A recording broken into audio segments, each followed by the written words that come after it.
நம் வாழ்க்கையில் எத்தனையோ கீரைகளை நாம் தினமும் உணவில் சேர்த்து உணவருந்தி வருகிறோம்.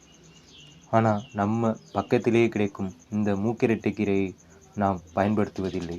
இதை பயன்படுத்தினால் நம் உடலில் உள்ள ராஜ உறுப்புகள் அனைத்தும் சீரான முறையில் இயங்கும், என்றும் பழுதடைந்து போகாது, நம் மனதையும் உடலால் வருந்த வைக்காது.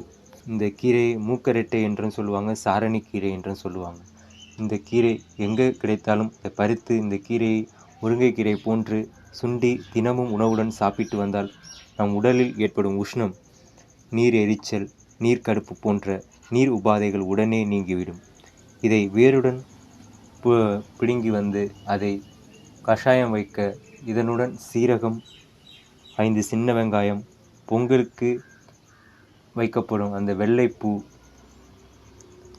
அனைத்தையும் 2 டம்ளர் நீரில் கொதிக்க வைத்து 1 டம்ளராக வற்ற வைத்து அதை காலை வெறும் வயிற்றில் அருந்தி வந்தால்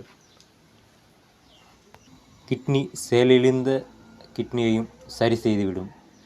இதை அனைவரும் இந்த பதிவை பார்த்துவிட்டு செய்து அனைவரும் உடல் நலத்துடன் வாழ கேட்டுக்கொள்கிறேன்.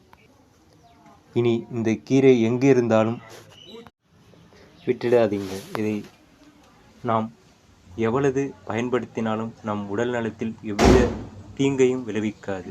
நம் உடல் நலத்திற்கு பயனை அளிக்கும் கீரை தான் இந்த மூக்கிரட்டை கீரை.